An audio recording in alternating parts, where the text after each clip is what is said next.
Peace and welcome to the culture here on the Black Star Network. Folks, we got a great show lined up for you. First, we're going to give you a recap of yesterday's State of the Union address given by President Joe Biden.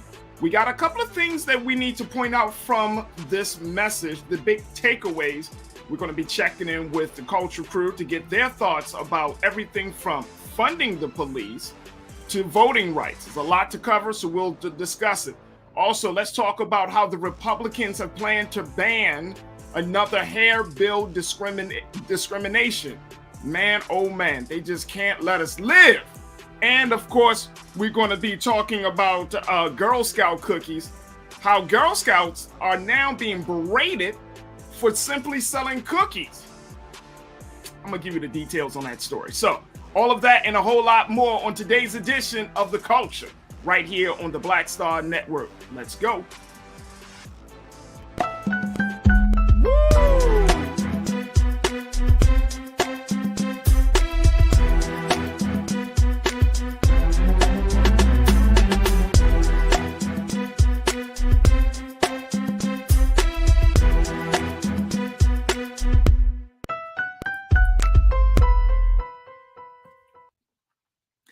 Welcome to the show, folks. Oh my goodness, so much to cover. First and foremost, let me just say this. I didn't get a chance to say it yesterday, so I'm going to say it today. We've been on the air for 30 days. Yes. Had a little technical difficulty, had some tripping up things, but I think we are in a very, very good place. So I just wanted to say at the very beginning of the show today, thank you for all of you for tuning in. I know many of you have questions about what the culture is going to be about, who's going to be on there, what type of conversations they're going to have, all of those things. But folks, we've been on the air for 30 days since February the 1st, the first day of Black History Month, and Black Star Network is rocking and rolling. And I'm just so happy to be a part of the lineup here on Black Star Network with Dr. Jackie and my big brother, Dr. Carr. And also we have, who else we got? We got Deborah. All of us just continue to make this thing work. But again, thank you for the great support that you have given to the culture over these past 30 days. This is a big, big milestone for us. So we thank you so much for tuning in each and every day, checking it out, being patient with us. But we are in a very, very good place, and we're looking to make history here on the Black Star Network and for all digital programming. So thank you. All right, folks. Now, today I wanted to talk about the State of the Union. Of course, this is the yearly address that's given by the president. And to give us an update about where we are, what is the state of the Union of the United States of America? Yesterday, President Joe Biden gave his ideas, his vision for where America is. Of course, talking about everything from Ukraine, the Russian-Ukraine war, talking about inflation and the economy, looking at how we can build back America better. And of course, talking about the historic Supreme Court nomination, Judge Ketanji Brown Jackson. But he also threw in a couple of other things that we're going to be discussing. He talked about voting rights. Just for a smidget, he talked about voting rights. Okay. He also discussed, or at least mentioned, funding the police. Wow. So we're going to get into all of that. But the big story, of course, is coming out of the United Nations, where the United Nations has moved forward on making sure that they are voicing their discontent with the country of Russia, looking at how this whole situation continues to play out. If you have not been keeping up to date, folks, Russia is slowly moving in on the capital of Ukraine, Kyiv. And there was a lot of talk about this 40-mile convoy that the Russian troops were walking. Well, that has been shortened down to about 15 to 20 miles outside of the capital themselves. But the Russian army is not stopping, even though there have been a number of innocent civilians that have lost their lives as a result of the attack on the country. Closer to the capital and some of the big cities of the capital, Russia is still moving forward. And that high detect alert that President Putin had put his team on, that hasn't gone down, folks. That has not gone down at all. As a matter of fact, it's still in place. But President Biden said yesterday that they are not going to, he doesn't plan to put any boots on the ground. It's for him, it's an economic game. It's about making sure that he lets Russia know that as much as you want to destroy buildings, we will destroy your economy. I want to pull up a couple of things here that I think that we need to kind of look at as it relates to this situation. But as I mentioned, the United Nations have come out and have approved a resolution demanding that Russia end the invasion of Ukraine. Now, there have been a number of countries that have signed on to this situation, folks. The vote came after a series of speeches during which the majority of the country called on Russia to end the violence. According to the Ukrainian ambassador, to the UN, he urged countries to vote in favor of the resolution in an emotional address that ended with applause from the chamber. Now, how many countries are we talking about? Ultimately, the resolution passed overwhelmingly by a vote of 141 to 5, with 35 abstentions. The 5 countries that voted against it, well, obviously, were Russia, Belarus, Syria, North Korea, and Eritrea. The 35 countries that stood on the sidelines, those 35 countries, and if you look at the history of foreign policy in the foreign affairs, relationships play a huge role in this whole process. Relationship that Russia has with other countries. We've been talking about it with Dr. Gerald Horn. Relationships with China, relationships with Syria. A lot of countries have decided not to move forward, but that did not stop the resolution from being passed. And so the UN is putting its foot down and saying enough is enough. Now, the big question is, will Russia listen? Will Russia listen? I want to bring in Culture Crew member Rashad Staten, who is going to just to give us his insight about this. And I'm going to break it down some more with other things that the president talked about in his State of the Union address. But let's bring Rashad in. Rashad, thank you so much, dear brother. How are you today? I'm blessed and favored, brother. Thanks for asking. I'm wishing the same for you and yours. Oh, absolutely. Absolutely, brother. We are all good on this side. Rashad, Talk this to me, State of the Farajii. Union, first and foremost, the State of the Union, it went through a couple of iterations. Of course, the Russian-Ukraine war was not a part of the agenda for the State of the Union, since the president and his cabinet have been planning to give this speech late last year, but it now is a part of it. Some people said that it was sort of like, you could tell it was like pieced together. He had a one message for Russia dealing with the Russian-Ukraine war, and then he had another message to deal with the issues and challenges facing Americans. But do you feel like that the president really speaks to or spoke to the interest and to the needs of the American people, first starting with this Russian-Ukraine conflict? Yeah, I want to step back one and just like you said, honor the fact that we just finished up Black History Month, but history in itself is always celebrated around Black Excellence 365.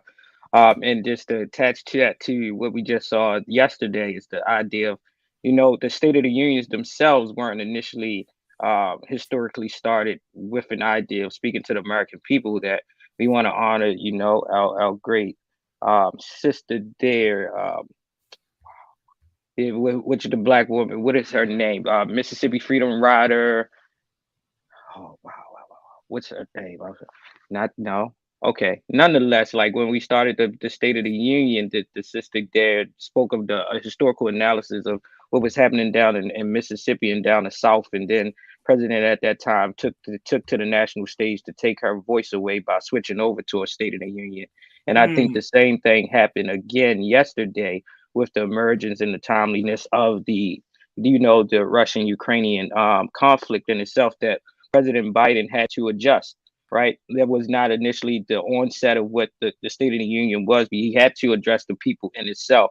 I don't think, from my personal stance, and I'm only going to speak of my proximity, I think that he didn't really speak to us as constituents and citizens of this world, of the United States, but he provided clarity of what our actual angle possibly would be, and that is to not put soldiers on the ground, but to try to impose some economic sanctions that will stifle the economic progression of Russia themselves as being a Hmm. powerhouse in the global economics and foreign policy.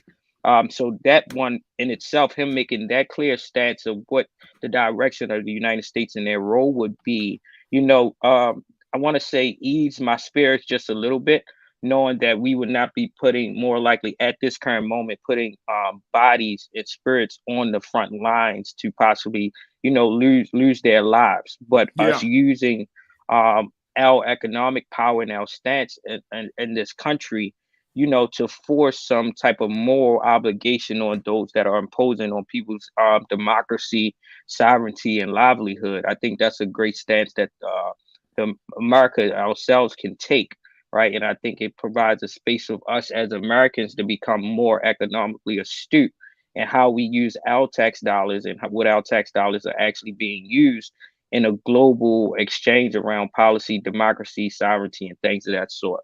So I Yeah. think I like the idea that President Biden actually provided more clarity in that, and that we don't have to look forward immediately of an actual war and war infringements and us actually bombings or using our military to impose some type of military sanctions on them, but we'll be using our money and using our money to uphold some type of moral standards as a global power. Absolutely. And speaking of money, leaders around the world are saying that this conflict in the Ukraine is creating a humanitarian crisis. The Hmm. UN, for example, has already estimated that the initial humanitarian and refugee needs will cost. Check this out, brother Rashad. $1.7 billion. I'm speaking of with the B, folks. Billion. The UN Secretary General Antonio Gutierrez said that humanitarian agencies need 1.1 billion to fund emergency relief within Ukraine for the next 3 months.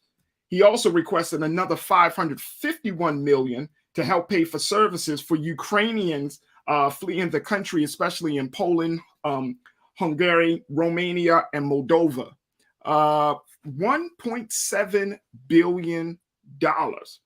The UN Secretary General said that the money would help people access health supplies, safe drinking water, shelter, and protection. There's already an estimated 650,000 people who have fled Ukraine and entered the European Union countries since Russia invaded last week. Um, that is a lot of money, and if things continue to happen, which I foresee is happening. It doesn't look like President Putin has retreated, even though this resolution has come out from the United Nations. Nothing really has changed on his mind. I think he's dead set on moving into the capital and destroying whatever he needs to destroy to get his point across that he's going to take over this part of the world. Yeah.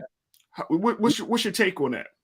I think our ambassadors and the different ambassadors representing the different countries across the UN and himself said it, that this is a one man's war, right? He has a sternness and a stubbornness that he wants to do what he wants to do, and at that point, the unintentional and intentional consequences will be based off of his own dictator or tyrannical leadership that he wants to impose and take away the sovereignty and the democratic, structures of Ukrainians, right?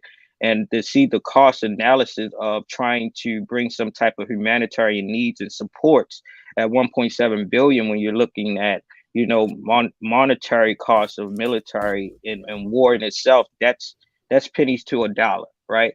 Yeah, It sounds like a lot, but when we talking about this level of military and foreign policy relations, that's usually around a normal ballpark. So I think it's one. I'm curious to see how this money is actually going to be beneficial to all persons across this humanitarian and this color line, right? That we see that everyone has been displaced, everyone or already has been directly impacted, to the American economy within the last 2 weeks, to now the Ukrainian people themselves, but also Is this money going to actually help with the humanitarian needs of Africans that are in Ukraine? Right, we're Yep, starting to see an emergence of videos and things of that sort that's saying that a lot of us Africans that are in these European Union countries, but also specifically are in Ukraine, are not getting the same supports, the same needs, and that we are seeing racism again rear its ugly head. Right. So then absolutely. where's the accountability to earmark, okay, this amount of money is going to go to the darker hue people that's being impacted globally around this issue. And that's where my heart and my passion and my mind is looking towards. How do we look at the I's and cross the T's of that dollar amount and see that it's going to correlate to all persons, white, black, brown, yellow, green, blue, and whatever else that we show up as. And we're going to continue to have that conversation, especially about our African brothers and sisters, those students who are, who have come from Nigeria and other parts of the continent. We'll have those conversations today, tomorrow. I want to personally make sure that people understand the context of why it's important for us to not just talk about what's happening in the Ukraine affecting Europeans, but then, like you said, the African student population, Indians who are coming Hmm. from who have gone to school in Ukraine as well. I mean, I was reading yesterday, Rashad, that Nigeria, the leadership, the political leadership in Nigeria was saying that there were about 16,000 of their students that are in Ukraine for study, from everything. And they're studying everything from medicine to engineering to science. Hmm. So they're adding to they're going to be coming out of these universities and these schools adding to society. And the big reason why they decided to go to the Ukraine to go to school versus coming to the United States is because of cost, Right. that is associated with schools there. So, I mean, we definitely need to have that part of the conversation, which I think is hugely important. But then when you look at how this whole situation continues to evolve, when Right. we are talking about that money cost, when you're talking about the number of troops, I mean, I don't know if you've seen the video of that 40-mile convoy. I mean, it looks like something from a movie. And it looks like the show of force that Russia is putting on this country. It will. I'm concerned, Rashad, and I've been saying this since this whole scenario got started.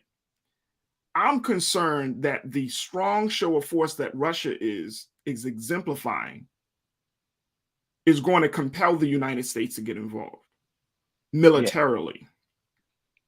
I agree. I agree. They're taking I a mean, firm stance. President Biden has kept on saying that this is Putin's war. He said it yesterday. He's been saying it. This is Putin's war. This was his choice. This was his decision.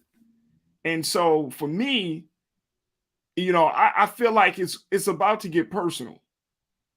It's about to get personal. You have all these economic sanctions. You got the UN who are put out this resolution. The president has said that he's not going to stand for certain things. He's not willing to talk to Putin at this point. I mean, I feel like it's just drawing us in. Yeah, I think it's a powder keg waiting to explode, unfortunately. And Putin is definitely taking his firm stance and showing his military power through visible representation, which is definitely a agitational approach to it, right? Trying to prompt these other military powerhouses globally to take a side on which table they're going to take. And even as we see in the UN and the resolution, those that were in favor versus those that were opposed, it's not like you said in the beginning of the show, it's not surprising because we see how certain countries in themselves have a interwoven relationship economically, and as well as how they are doing work in their natural resources and how that impose, the daily operations of their country, their people, and what they pride themselves in the different structures of governmental institutions there. But also those that have shown them their absenteeism in the resolutions themselves is that gray area. Where would they stand? We know where America is standing, and we know what the president has currently said that we will be continuously putting economic sanctions on, but when someone is showing their military power and their force with this long convoy of just military and moving closer and closer to the capital of Ukraine, it's going to cause someone to show their left hand as well in this poker game, right? And I hope that it's not just solely the United States ourselves that has to come in as a savior or a strong ally, because we know the allies or the potential allies that Russia can tap into. And if we have all 3 to 5 of these military powerhouses in themselves, then we possibly could see a World War III happening quicker than we know, regardless of the stats that the president has taken last night. So I think this is one that we're going to literally have to watch second by second, moment for moment, and look for an update when we wake up the next day. I agree with you. Rashad, we're going to take a quick pause. When we come right back, let's continue to talk about the State of the Union, folks. We're going to talk about voting. What did the president say about voting rights? I told you, remember yesterday, I said, look, if there is no other issue that the president needs to address. I mean, he had all of these things on his bucket list, but I said there has to be a mention of voting rights. I said it. You can go back and take a look at the video. I said it. But what did he say? And more importantly, do you think it's going to stand? Is it going to get the momentum started to restore voting rights in this country? Is it going to get the momentum to break up voter suppression laws that we see have cropped up all over this country in every single state? We're going to talk about that and a whole lot more. So stay with us. It's The Culture here on the Black Star Network.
Don't you think it's time to get wealthy?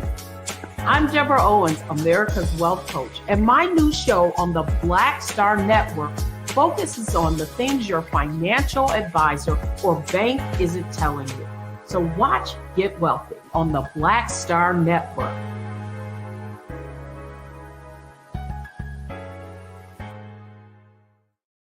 Pull up a chair, take your seat. The Black Tape with me, Dr. Greg Carr, here on the Black Star Network. Every week, we'll take a deeper dive into the world we're living in. Join the conversation only on the Black Star Network.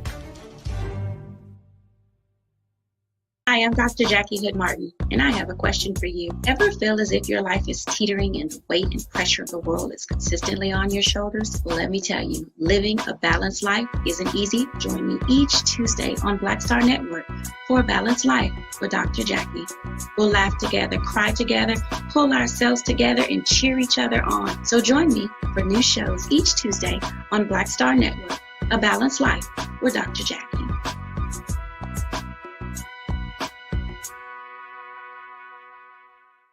Folks, Black Star Network is here. Hold no punches. I'm real revolutionary right now. Support this man, Black Media. He makes sure that our stories are told. Thank you for being the voice of Black America, Roland. Stay black. I love y'all. All momentum we have now We have to keep this going. The video looks phenomenal. See, there's a difference between Black Star Network and Black-owned media and something like CNN. You can't be Black-owned media and be scared. It's time to be smart. Bring your eyeballs home. You dig?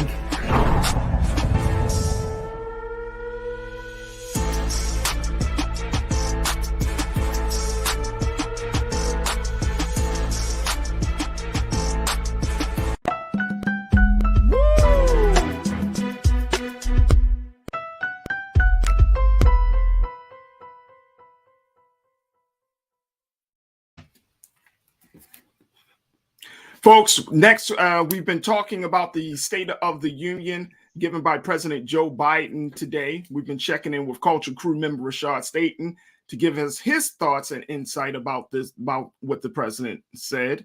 And the president covered a lot of issues, but we just wanted to have a few takeaways, some things that I think that are really crucial to where we are right now in this country, where Black people are, where marginalized communities are in this country.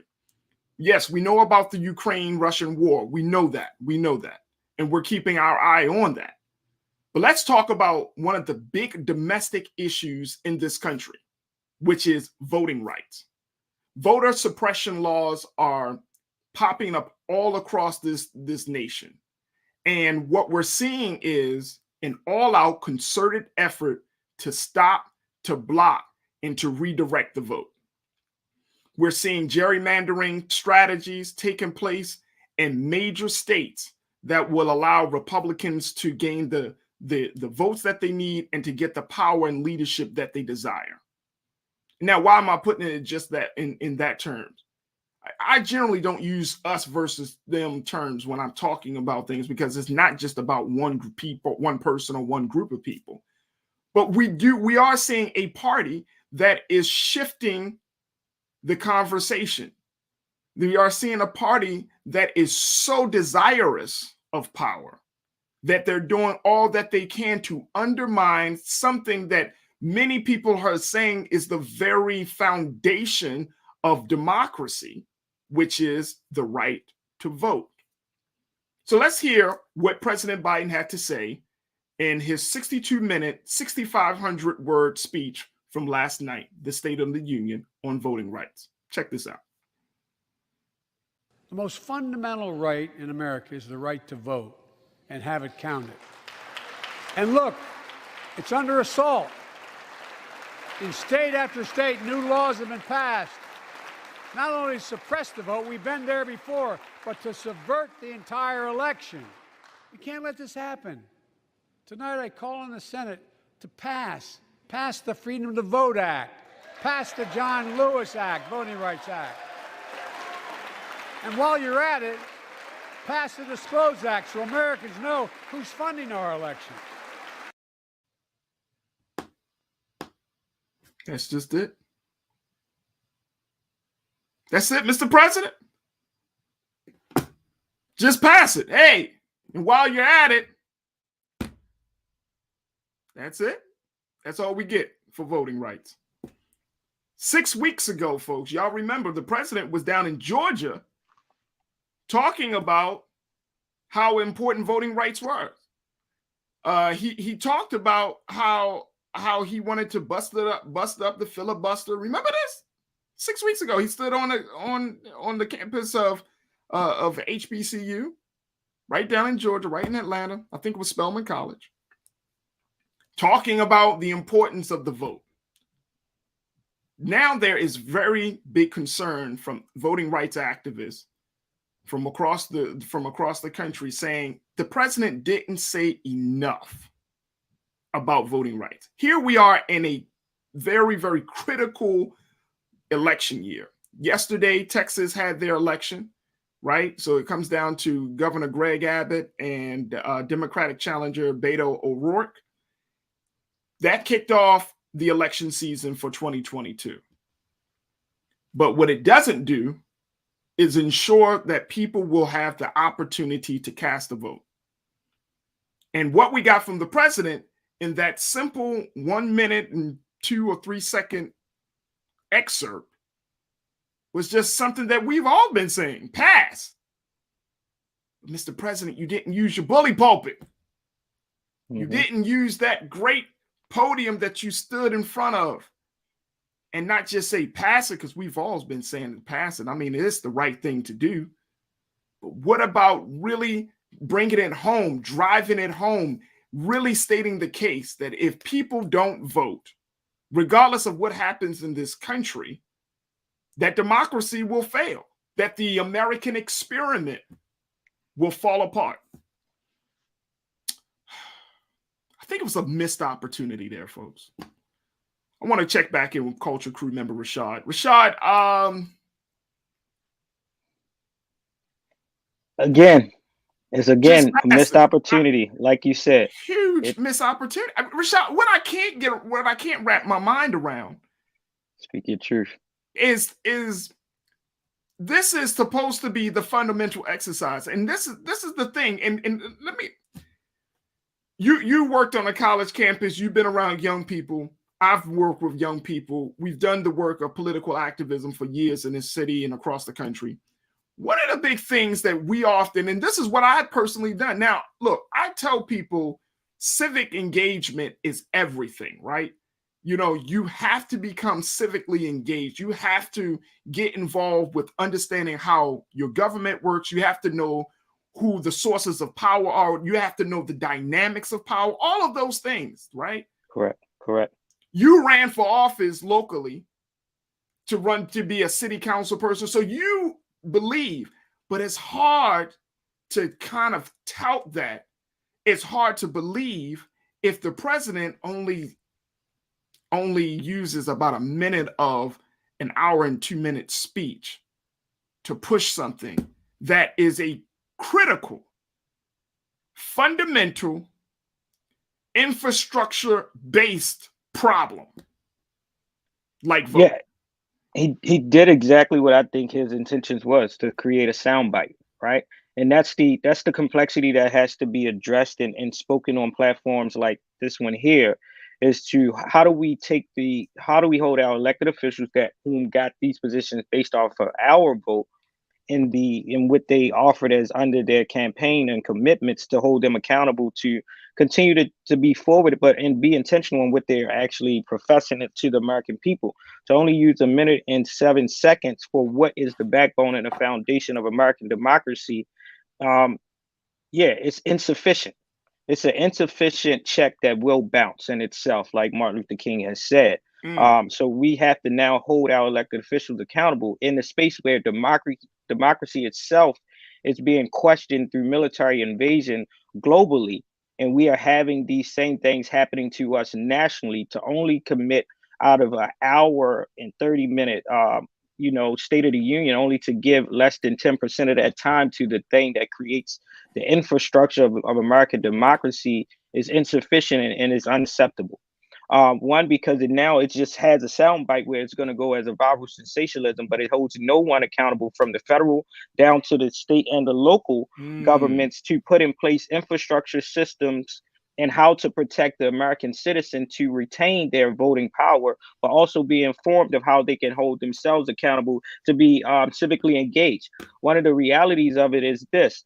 From voting rights acts to state IDs to long lines to closing up lines to taking away the early voting, much of this can be imposed by our state government, right? So really, the president only this soundbite is just from federal power without any legitimate stepping stones and places put in action that he can use to impose back on our states, right? And then if our states governments and those that have control or some type of influence on our voter execution and exercising our rights, if they are not held accountable by the highest person or leader of this country, how can we as citizens then be obliged to hold them accountable when you didn't tell us the certain steps that we can do to make sure that these things are put in place? It was a soundbite with an insufficient fund that it'll eventually bounce back to, and that's what we need to address here. From him speaking on an HBCU campus, which is a symbolic representation, to now having the State of the Union where everyone is tuned in nationally and globally in the time of a wartime, it just doesn't sit well with me, right? And I'm not content with the idea of what he just said, because now it has to be education going into it, and to see that you use this word and you acknowledge our great ancestor now of John Lewis for the John Lewis Voting Act, seeing that he was the youngest of the big six that helped bring around the Voting Rights Act. It's actually dishonorable to the name and the fight that this man has done for his entire life. Yeah. Right. And to do it in a State of the Union, and to go back to what I said earlier, it's also it's disrespectful and honest of the great legacy of Fannie Lou Hamer, that if she wouldn't have used her power to speak on the injustices of voting rights and the systemic oppression of Black folks down in the South, and that gave birth to the States of the Union. Once she got up there and you heard the harsh truth of Black existence down South, that the president then jumped on during a fireside chat, that gave birth to what we have now, the State of the Union. It's to close out Black History Month, and to this man to use the name of John Lewis and only give a minute and 7 seconds. It's one of those ones where we're not going to be okay with just the bare minimum. We no longer can accept that, because it's affecting us every day, and our people need to know how to awaken and to lift up our civic engagement and insights. That it leaves a space of gray area that can only cause more frustration, disruption, and disrupt the democratic process. I think what they did was just impose other things that we wouldn't know how to position ourselves to regain our own power as citizens. No doubt. Let me just share with you just a little bit of the comments that we've gotten from our watchers. And folks, keep your comments going. I'd love to hear what you got to say on YouTube and Facebook. But Zoe Bing checked in and said, look, the State of the Union was a lackluster performance. I didn't hear anything new. He was regurgitating campaign promises. At this point, we all need more. And also Zoe said, I don't understand why Biden plays it so safe. What does he have to gain or lose? It was a soundbite that in another one of our watchers, Joy the Dancer, said, I agree. It was a soundbite. That's why the Democrats will lose in December. Man, Karina checked in and said, look, Biden appears to have an ignorant confidence that he can win without his base. I doubt he or the Democrats will ever learn to dance with the folks that brought them to the party. I like how you said that, Karina. Dance with the folks that brought you to the party. She also said, it's obvious they do not want to give us the legislation we demand. However, I raised the question if Democrats actually want to remain in power. That's a big question. That's a good question. Great question. It's a thought-provoking question. That's a great question. But I don't understand why he plays it so safe on this issue. You know what I'm saying? Like here's why I'm pushing on this real hard, Rashad, because for over the past year, this should have been the year of racial justice. Yes. This year, if President Biden had really stomped his foot down, put his foot down, and said, we're going to get some stuff done. This 1 year, after the year of 2021 and 2020, this 1 year could have been the game-changing year for racial justice. You got the George Floyd Policing Act. You got the voting rights issues. You got the conversation around, of course, economics and student loans and all of those things, but also more importantly around funding HBCUs. This could have been the year where if he would have just put really pushed hard on just those three things, HBCUs, police funding, and we're going to talk about policing in a minute, and Voting Rights Act, he would have Black people. He would have Black folks. Black folks would be like, all right, cool. Then your second year, you can push for the other stuff. Now, I get it. COVID-19 certainly disrupted some things. I get that. So you got to put some stuff, you got to put some things in there, which will help. That family tax, child tax credit will help. We know that. But this could have been the year where his administration, for all the bad press, the slow progress that they've been getting, this could have been a year where he could have changed the whole conversation. It now looks like going into his second year, he is just going to be more of the same. instead of being the progressive president that I think a lot of people were looking and expecting to have. But I thought that this could be the year. And if you want to get people to come to the polls, invest in their interests. Correct. If you want to get look, you wouldn't have to tell black folks to come to the polls if they got a they got a funding bill that speaks to police brutality, or if they got a bill that protects their voting rights. You don't have to tell black people that. Black people, we come to the polls anyway. We would come out and drove like, no, that man is doing some work. Let's go to the polls. The Democrats wouldn't have to be scrambling in 2022 because why? You're investing in people's interests. I agree. One is like, where's the level of uncertainty coming from when you had 2 years leading up into your role in leadership as the president of the United States to hear the cries of the nation from every corner of the United States around the priorities that they're lifting up? Of course, restructuring policing in our communities, both rural and urban populous areas, but also voting rights acts, and as well as education. Specifically to our historically black colleges. These have been resounding themes that have propelled our movements of the Black Lives Matter movement and all the other movements that we have, which is only a continuation of the civil rights movements, our Black Power movements, and things of that sort. That, you know, the people themselves have did a rallying cry for him to be astute enough to receive what is being said. Why, like you said, have you not set any of those priorities into motion within your first 30 days, to your first year, to your second year? It's at a standstill of uncertainty, which is why most people at now is at an untrustworthiness of what the Democratic Party is doing for the constituents that have put them into seat. And it's showing us a reality that we can't just take sound bites and political campaign motions, but we got to be very diligent of whom and how and what they're going to strategically do to put in place, right? The GOP, like the comments have said, they have worked on their priorities. The Republican Party has taken a very unfortunate and stark stance, but where are the Democrats, and why is the Democratic Party so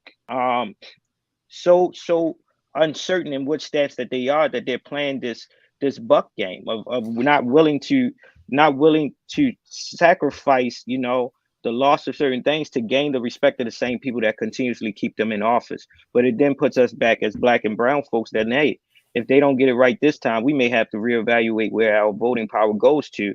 And do we want to continuously get on this same train? Or do we want to look at creating other parties that we know are willing to work with us?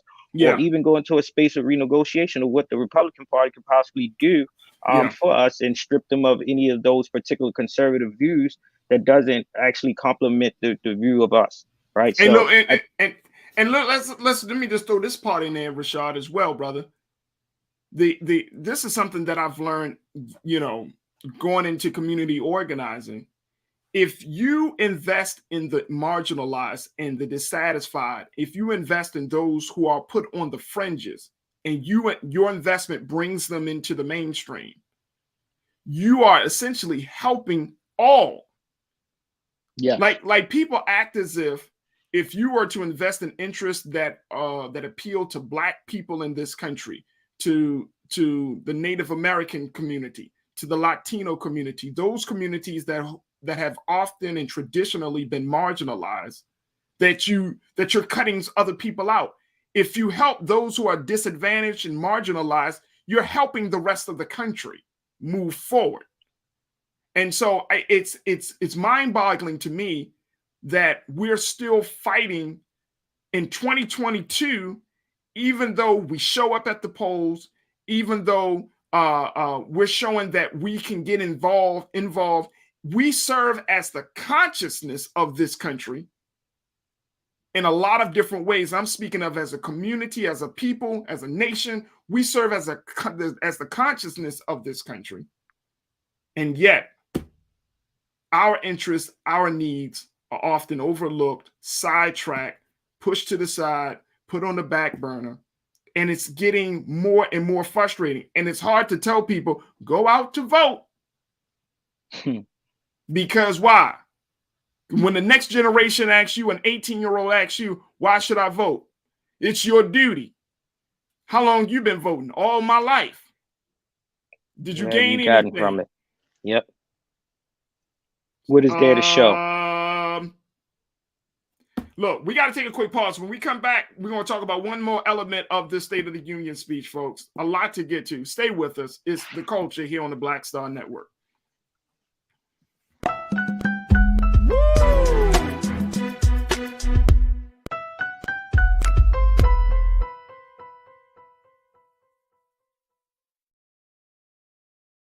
Don't you think it's time to get wealthy? I'm Deborah Owens, America's Wealth Coach, and my new show on the Black Star Network focuses on the things your financial advisor or bank isn't telling you. So watch Get Wealthy on the Black Star Network.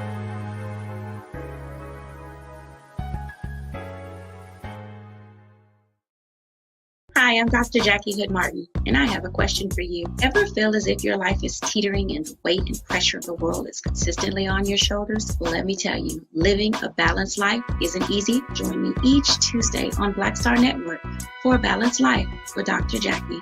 We'll laugh together, cry together, pull ourselves together, and cheer each other on. So join me for new shows each Tuesday on Black Star Network, A Balanced Life with Dr. Jackie.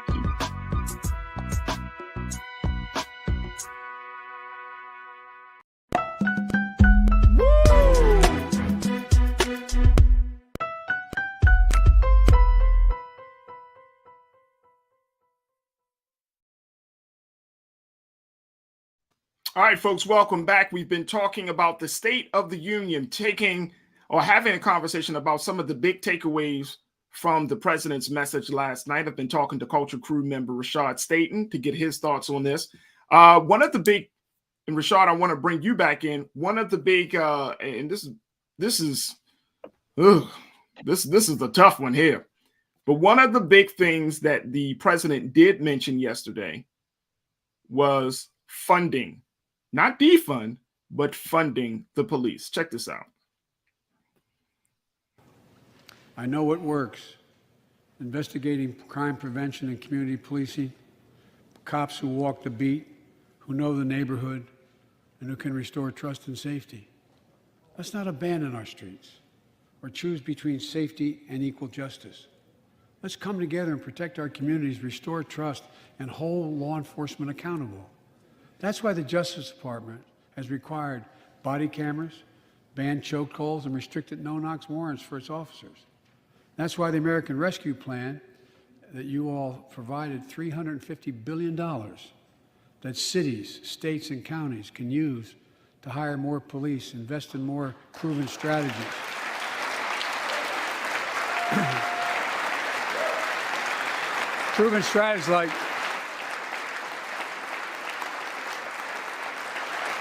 Proven strategies like community violence interruption, trusted messengers, breaking the cycle of violence and trauma, and giving young people some hope. We should all agree the answer is not to defund the police, it's to fund the police. Fund them.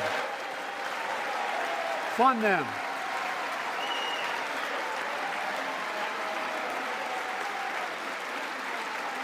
Fund them with resources and training. Resources and training they need to protect our communities. I ask Democrats and Republicans alike to pass my budget and keep our neighborhoods safe. And we'll do everything in my power to crack down on gun trafficking, of ghost guns that you can buy online, assemble at home, no serial numbers, can't be traced. I ask Congress to pass proven measures to reduce gun violence. Pass universal background checks. Why should anyone on the terrorist list be able to purchase a weapon? Why? Why? And folks,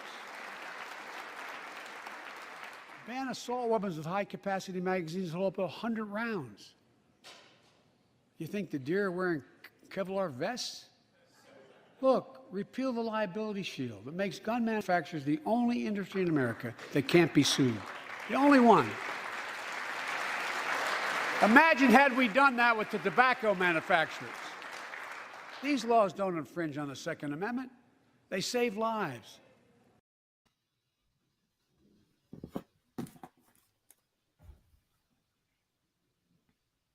I'm just waiting for the part where he talks about police brutality. I'm just waiting on the part where hey, Rashad, I'm just waiting on the part where he talks about the George Floyd Justice and Policing Act. That's the part I'm waiting on. Oh, I get it. He never did. He never used that bully pulpit to push a piece of legislation that could change how we do policing in this country.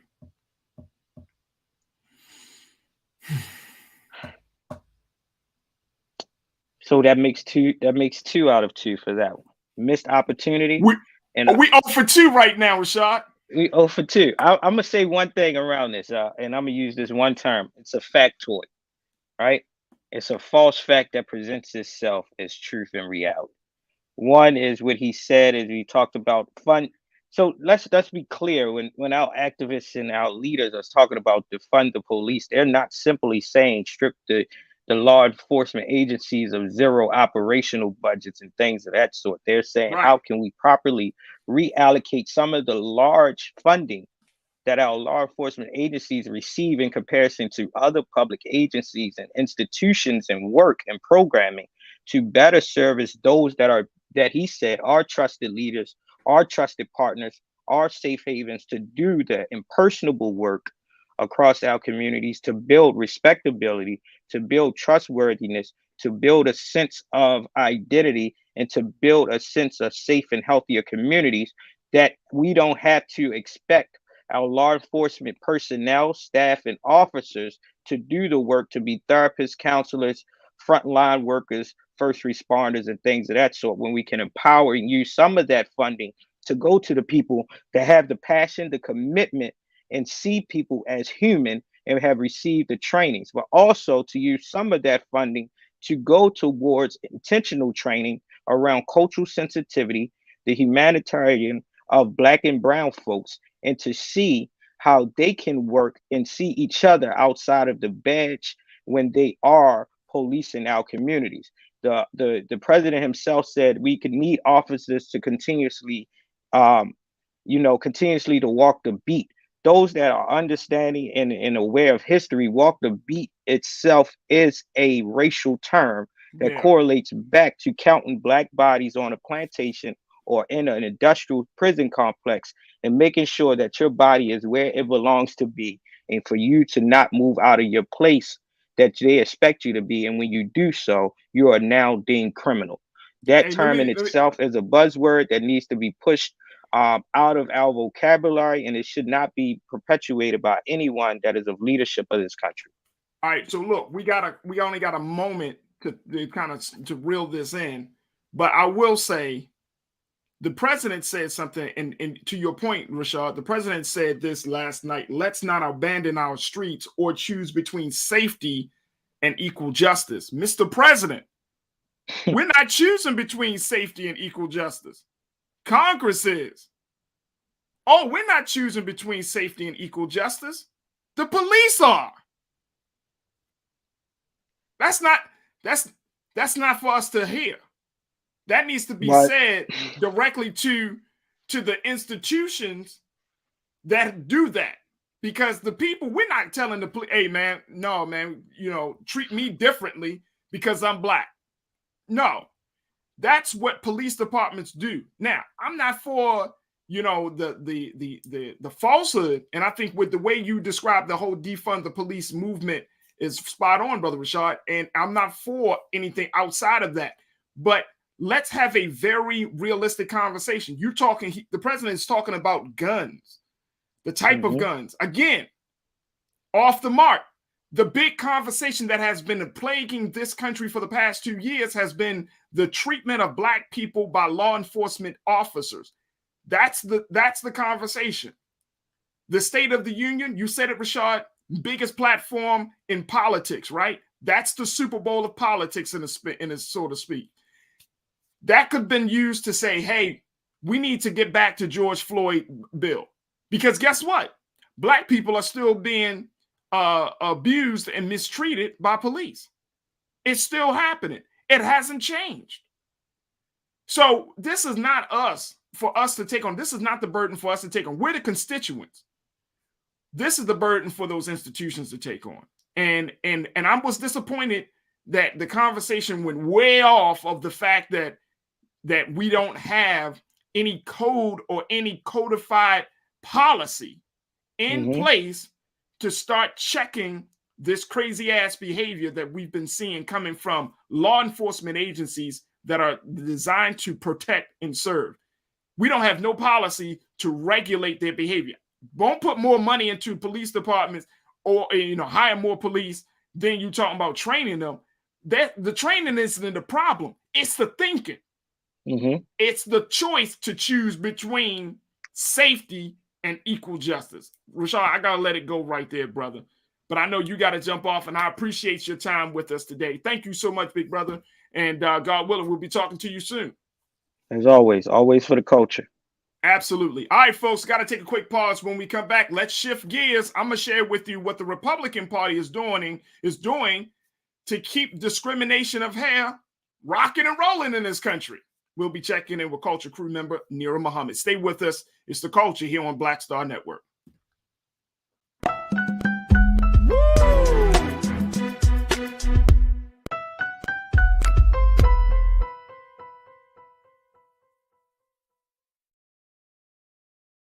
Don't you think it's time to get wealthy?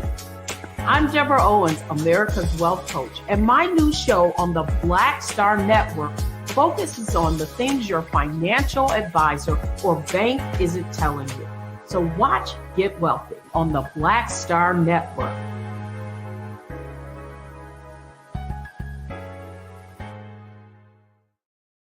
Hi, I'm Dr. Jackie Hood Martin, and I have a question for you. Ever feel as if your life is teetering and the weight and pressure of the world is consistently on your shoulders? Well, let me tell you, living a balanced life isn't easy. Join me each Tuesday on Black Star Network for A Balanced Life with Dr. Jackie. We'll laugh together, cry together, pull ourselves together, and cheer each other on. So join me for new shows each Tuesday on Black Star Network, A Balanced Life with Dr. Jackie.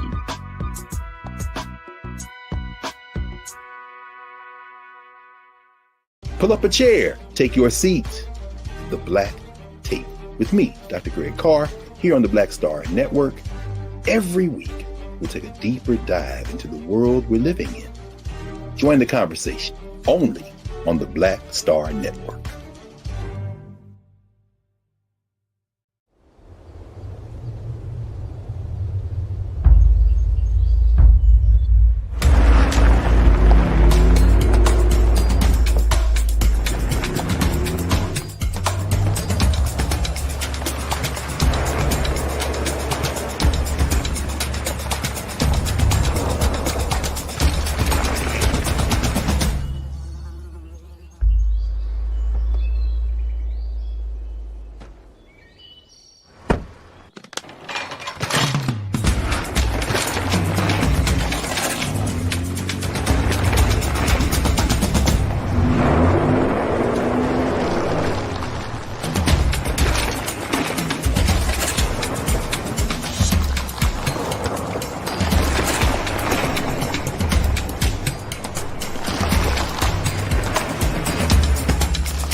Welcome back to the second hour of today's show, folks. The Culture here on the Black Star Network. The first hour, we just kind of broke it down, has a few takeaways from yesterday's State of the Union message that was given by President Joe Biden. And hopefully you found the conversation to be enlightening, but more importantly, it will encourage you to want to stay involved and most importantly, stay informed. So that conversation with Culture crew member Rashad Staten, we appreciate that.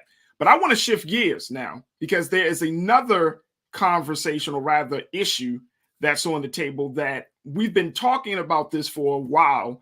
And it looks like on Monday, it has been stalled. This is the effort of getting the Crown Act passed. The Crown Act deals with banning racist hair discrimination that you see in the workplace, that students sometimes get in schools.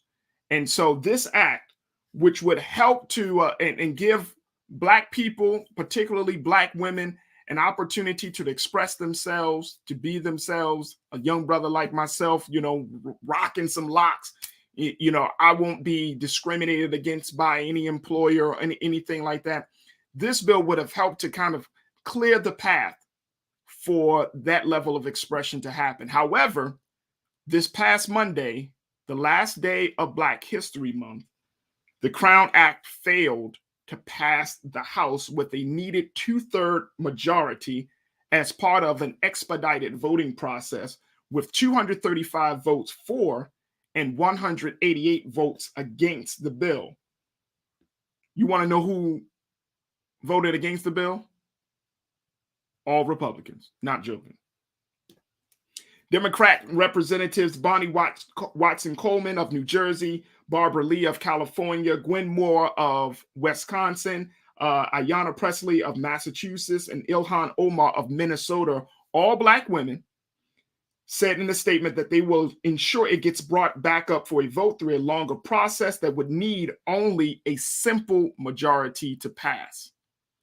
Let me show you what this statement from Representative Bonnie Watson Coleman said as she tweeted this message after the bill failed to pass. She said, quote, "We will bring the Crown Act back and pass it with a simple majority. We won't allow Republican antics to stand in the way of Black people having the right to live as their authentic selves." Had to bring in our dynamic, culture crew member, Nira Muhammad, on this one. Got to bring my wife on this one, y'all. She is an author. She is an educator. You can see her in the classroom. And she's also the host of Queen Talks with Nira Muhammad podcast, heard on all streaming platforms. Nira, thank you again for being with us today. How are you? I'm tired, but I'm here. I'm here with my big hair, my big inappropriate African hair. Big inappropriate African hair. When you look at this situation, when we look at how you are, first and foremost, I mean, one of the things that I have learned about, one of your passions is self-expression, right? Being authentic to yourself. You always, and as long as I've known you for the past 400 years that we've known each other, you've always encouraged both girls and women to be themselves authentically, right? Don't hold back. And you yourself, you've been living your best authentic life as well.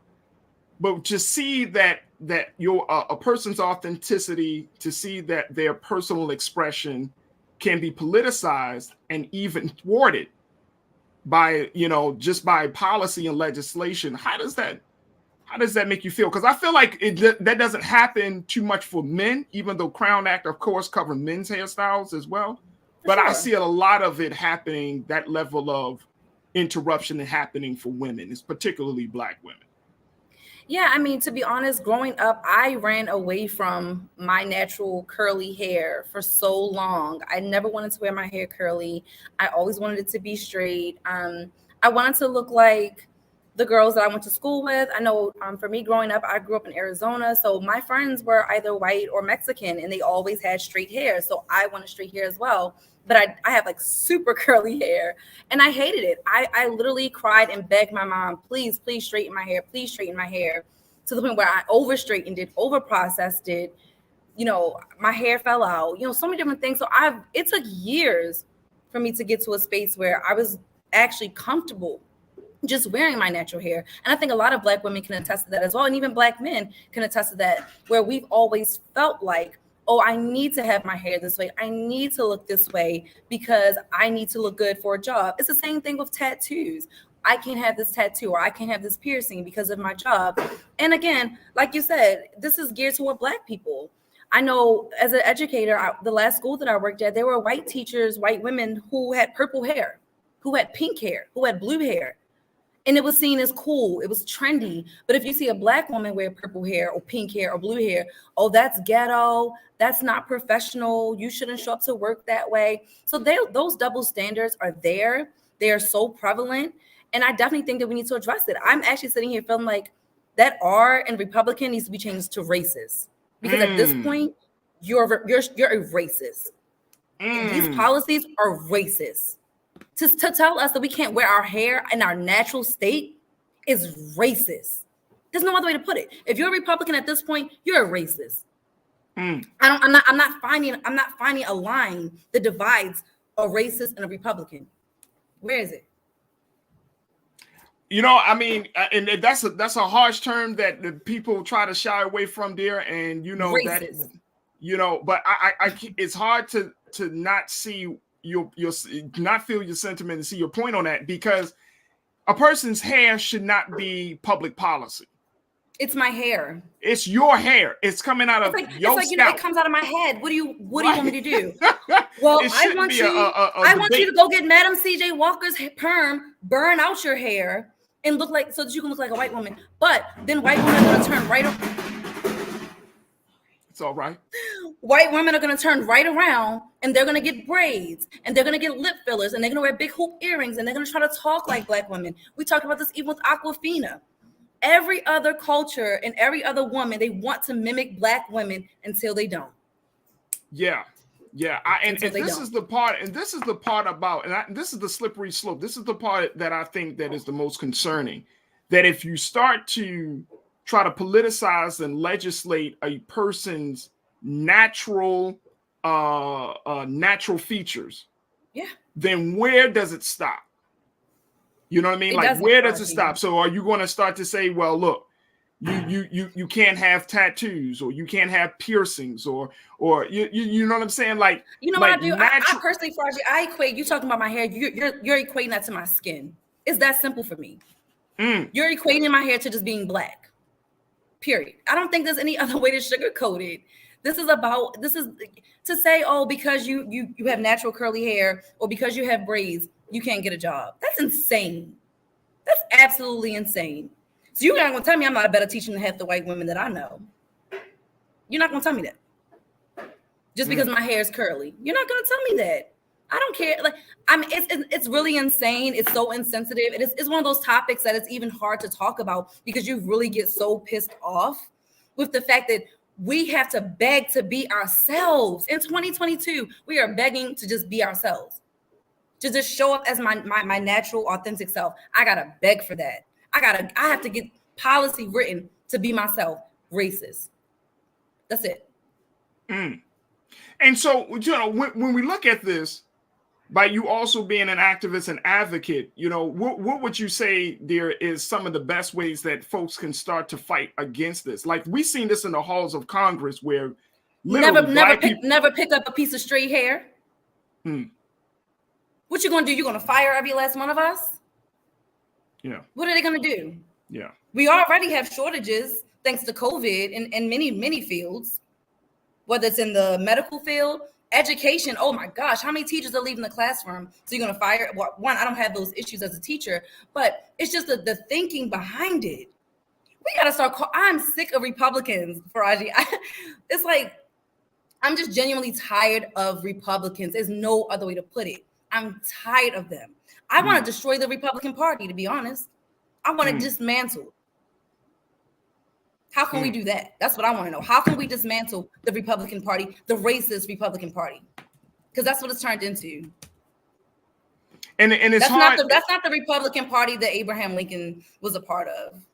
That's not. No, wait a minute. Hold on. You know history like I know history there, and you know that Republican Party that Abraham Lincoln was. That thing been dead. No, that's what I'm saying, because Democrats started out, that was the South. Right. You know, racist, they were Democrats. It's flipped. And that's insane. This is not the original Republican Party. At this point, every single thing damn near that comes out of Republicans' mouth is horse shit. I can't even put it in a prettier way. I'm sick of it. I can't even be nice. I'm so fed up. I'm so emotional about this. I'm turning into Iman at this moment. And you know, I'm more level-headed than that. But when you talk about the fact that I have to teach my daughter, you know, to love her curls. I love to allow my daughter to wear her natural bush because I never want her to be ashamed of her curls the way that I was. Right. I hated my hair. I didn't start loving my hair, to be honest, until I was around 30. I'm 32. I've only been wearing my natural, and you can attest that, Farajii. I've only been wearing my natural curly hair for about 2 years now. Yep. That's real. And it's something to see. If you have, and this is to all of the wonderful sisters that are watching us today, I know many of you have gone through, and I don't know if there's a name, you're better with those words than I am, dear, but I know many women have gone through like a hair evolution, you know what I mean, where you have to think and condition yourself. You have to break away from the traditions of that you grew up under at first, when you went at mom's house or grandma or around auntie, and then you got evolved, and then a better consciousness around your hair started to emerge, to where if you are a woman of 20 in your 20s, your 30s, certainly in your 40s, your expression is totally different than what your mother taught you, or what grandma taught you, or what auntie taught you. You know what I mean? That hair I think the culture has took changed. I think it's changed so much. I think you see more and more women. I mean, I change up my hairstyle all the time, but I just think back in the 90s, back in the early 2000s, I think it was just more popular to wear your hair straight. It was on the age of when, you know, getting a relaxer was in. Now, I don't really know too many women that even get a relaxer anymore. I never needed a relaxer, even when I wore my hair straight, but I wanted one because I wanted my hair to be so straight. But then even still, like there were years after, you know, wearing my hair straight, I stopped using relaxers and I just flat on my hair. But again, we're damaging ourselves. We're damaging literally just damaging our hair, trying to be someone that we're not. And I'm not saying you can't wear your hair straight, because you guys know you'll probably see me next week with a straight hairdo because I switch it up all the time. But I want to be able to do that.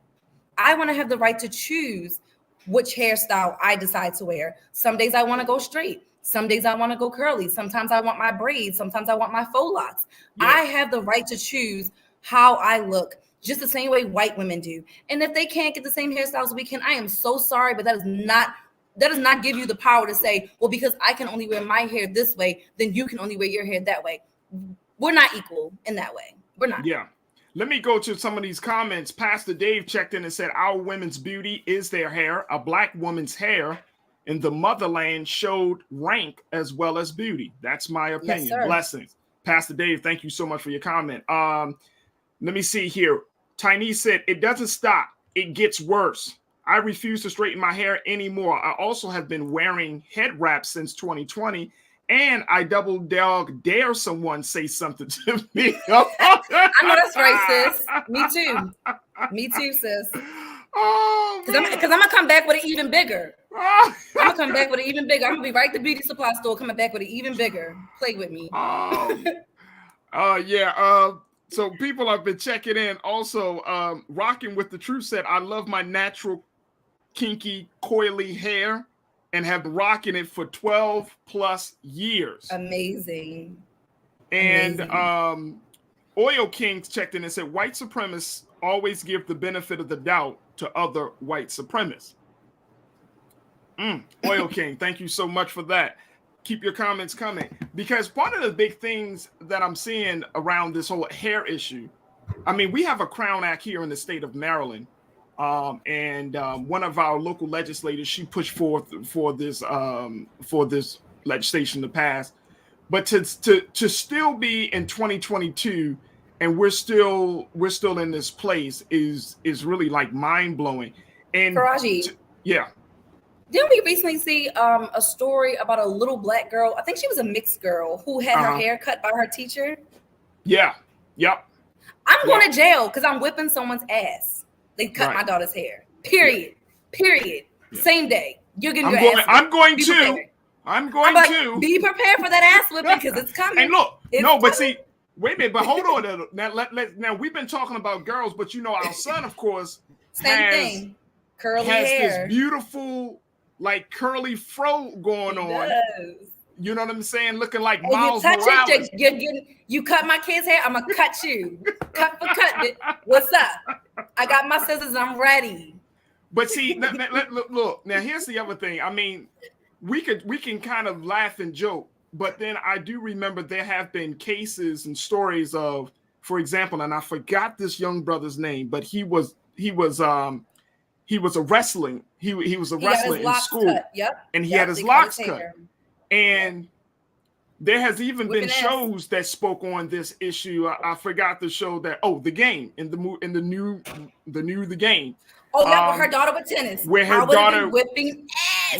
Right. But see, here's the thing. How do we start to get the conversation from the individual level to an institutional level? Because just as much as you say, no, nobody going to touch my hair, my daughter and my son's hair, the institutions, school systems, employers, all of those things, all of those places, the message has to be sent to them that they do not have the right to infringe upon somebody's natural features. The fact of the matter is that we have to have this conversation is insane. I mean, natural features. We're not talking about additives. We're talking about someone's natural features. So if you don't like the shape of my nose, what do you think I should do? I'm not K. Michelle. I like my face. I'm not changing it for anyone. That's not happening. It's insane. I'm so sick of living in a world where beauty and hair and skin color is so important. Why is it so important? When did we get away from the heart being important? Or were we ever even there? I don't know, but I can tell you one thing, I'm not for it. And I think that this is an issue that we see more when we send our Black children to predominantly white schools. I don't see this as an issue in predominantly Black schools, especially because I work in predominantly Black schools where, we're always encouraging each other's hair. But I will tell you one thing, I did have an Asian woman come up to me and she in school and she's like, I love your hair, and touched my hair. And I looked at her like she had two heads. So I think we do have to be and I saw it happen the other day. A white woman touched another woman's hair, and I was like, the girl didn't respond. I said, oh, she's not Black, because we would have been like, you never touch a Black woman's hair without permission. Even my students, I had a student, his hair looked I just wanted to touch it, but I asked, can I run my fingers through your hair? Sure, Miss Muhammad, but you asked before you touch someone anywhere on their body, but to touch my hair without my permission, that's offensive. I am not one of those Black women that are sitting inside of a cage where you get to come around and look at me and touch me. I'm not an animal in the zoo. You will not touch me at all. Like you want to touch somebody like an animal's mane or something. I'm not it's offensive. You don't do that. Yeah. So sometimes we do have to say that to white people. Like, you can't just touch someone's hair, or Asian, because the Asian one that did to me. Yeah. I had to let her know, no, ma'am, don't touch my hair. Yeah. Ever. Yeah. And I think that if we just getting out of Black History Month, we're now in Women's History Month. You talked a little bit about this issue, like in the school setting, but how do you start to cultivate a girl's love for her hair? Because girls are being exposed. They're being exposed to mass media. They're being exposed to family and friends that they might overhear, talking about hair. The girls, of course, girls are standing in the bathroom looking up at their mom, their sister, their auntie, their grandma when they're, getting themselves prepared. How do you start to really develop a love of a girl's natural hair? Where does that start, you think? So with my Queens in Training, which is a sorority that I started for 4th and 5th grade girls, one of the things that we did was I played a video about Black women and their hair. I believe the AKAs put this video together. I'm not sure, but I believe it was the AKAs. And they loved it. We watched the video. It had great music. It had all these styles. And we were just like discussing as we were watching it. Oh, I love that style. Oh, I wear that style. And then we just had a circle where we talked about our hair. They shared their experiences. They've shared negative opinions, negative comments that have been said about their hair, and also positive things. We took a moment to uplift one another. And then on the flip side of that, as a mom, I am always telling my daughter how beautiful her hair is. I am always making sure that I do her hair and express to her the importance of having her hair done and just taking very good care of it. And you already know my daughter is a straight diva. When I go to put her shirt on in the morning after doing her hair, she's like, don't mess up my hair. And I'm like, I got you, sis. But I'm instilling that in her. She loves her hair. I'm like, look at your girl, look at your curls. Yes, your hair is so thick and beautiful and full. It's the language as well. What type of language do we use when we talk to our children about their hair? How do we describe it? Are we saying your hair is so nappy? I would never say that. It's beautiful, it's thick, it's full. What words are we using? So I think that's very, very important. Up in our vocabulary, instilling that self-love in our children, it starts at home. So that when she goes out into the public, the moment someone says something negative about her hair, she's gonna look at them like they lost their mind, and she's gonna correct them. I know you're not talking about my hair, not this beautiful God-given hair. Mm-hmm. You lost your mind, right? But that starts at home. Yeah.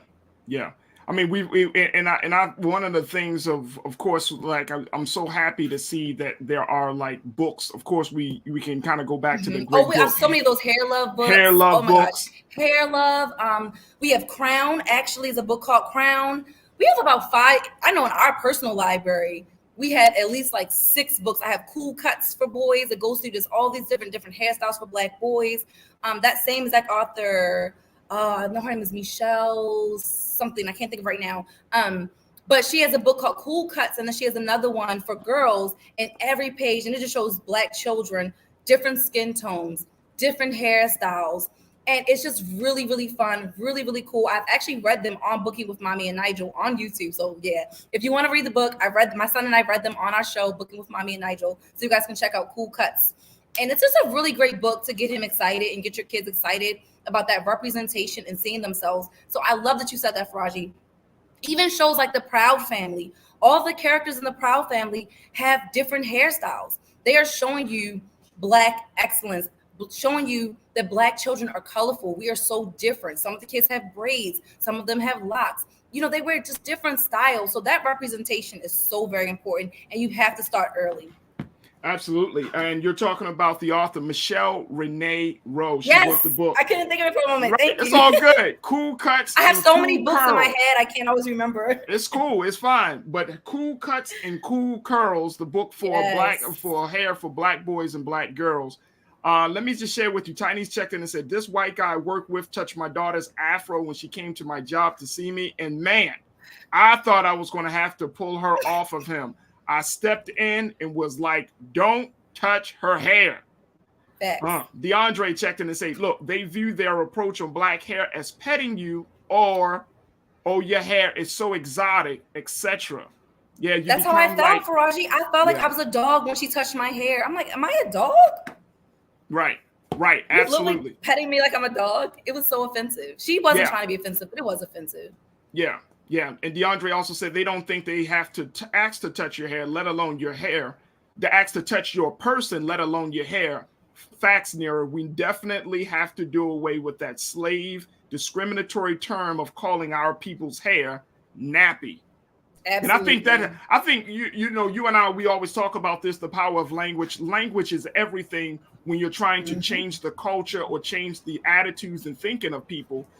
So language is critical. It's absolutely pivotal that we use different terms. Instead of saying nappy, we should say natural. Instead of saying something is rough. Or you could say coily. You could even say coily. Your curls are so coily. You know what I'm saying? Instead of we using saying kinky, and some of our people, we embrace the term kinky, but you just say, you know what I mean? Your hair is just different. Everybody's hair texture is different. It's fine. It's all good. But guess what? It's still beautiful. Listen, I'm going to throw it out there. Go ahead. Anyone who is complaining about having, thicker hair, embrace it. Because I can tell you one thing, having thinner hair can be a nuisance. Like so much, love your hair. It is beautiful. Like you are beautiful. And that goes to the brothers as well, because brothers go through it too. Brothers like to do their different styles too. You guys do your cool cuts. You guys wear your locks. You guys wear, long up top and, cut on the sides. I mean, even your styles. Sometimes we put the stars in Nigel's hair, all of those things. So this is not just about women, but this is as much about Black men and boys as it is about Black girls and women. There it is. Folks, we got to take a quick pause. And Devonta's said, I'm so glad that you all are talking about our hair. You're absolutely welcome.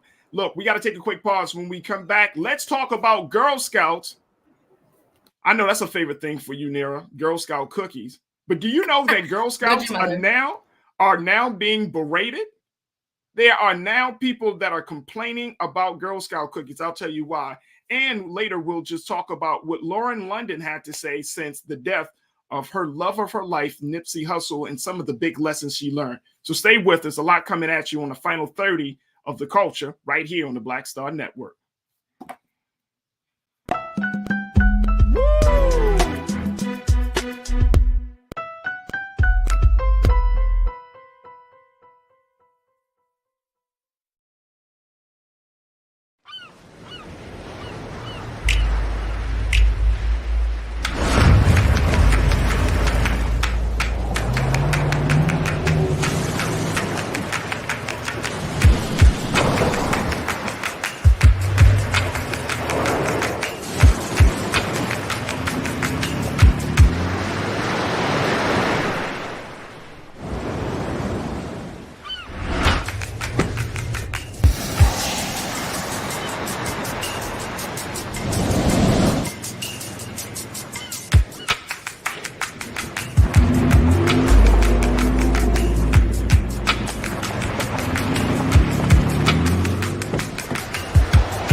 Hi, I'm Dr. Jackie Hood Martin, and I have a question for you. Ever feel as if your life is teetering and the weight and pressure of the world is consistently on your shoulders? Well, let me tell you, living a balanced life isn't easy. Join me each Tuesday on Black Star Network for A Balanced Life with Dr. Jackie.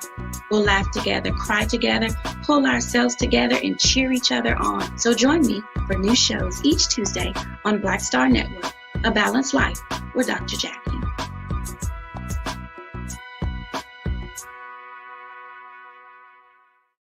Pull up a chair, take your seat. The Black Tape with me, Dr. Greg Carr, here on the Black Star Network.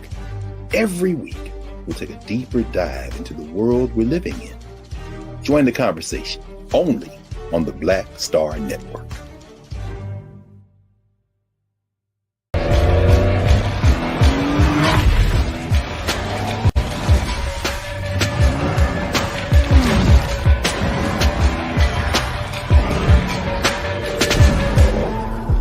Folks, Black Star Network is here.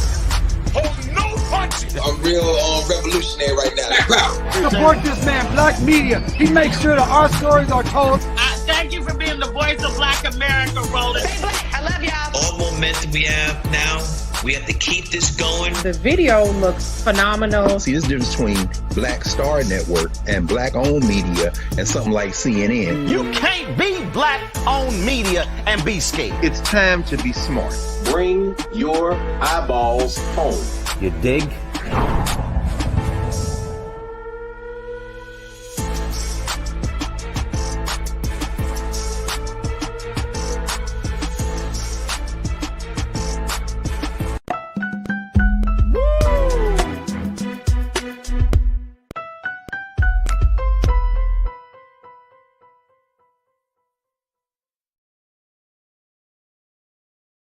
All right, folks. Well, it is that time of year where you get the opportunity to get some of your favorite treats from the little girls in those uniforms. Are they still green and brown? And, well, you know what I'm talking about. The little girls called the Girl Scouts. Apparently, folks, this time of year brings the Girl Scouts out. And as they do each and every year, it's an opportunity for them to raise funds for various programs and activities to keep certain Girl Scout camps going. Now, the problem is that Girl Scouts have now become the target of berating, and harassment. Children as young as 5 years old are being harassed about their cookies. Now, what can possibly be said about the cookies? The fact that the cookies are unhealthy and that the funding from cookie sales is actually funding abortions, which is a lie. We want to continue to have this conversation with Culture Crew member Nira Muhammad, host of Queen Talks with Nira on all streaming platforms. Nira, I want to really kind of just share with you just a little bit around this story because I find it to be absolutely interesting that Girl Scouts, which is known for its camaraderie, its sisterhood, its, of course, for those who have been a part of the Girl Scouts, they know that you can learn all types of skills and all of those things. But the big thing about them is the cookies, the cookie. They love them cookies, and we can do that. However, in a recent post about the cookie seller harassment, this has gone viral on social media. People are seeing that there are a number, and I'm saying Girl Scout parents are saying that there are a number of people who are coming up to their little daughters, to their nieces, to their granddaughters, and harassing them about the cookies. The big thing is, of course, are the cookies healthy? Who cares? Are the Takis that kids eat every day for breakfast healthy? Absolutely not. But we're not talking about that. Or the honey buns I see kids coming here with every day, or gummy worms or gummy bears and all the other trash that these kids are eating for breakfast. But you want to take away my Girl Scout cookies? Yep.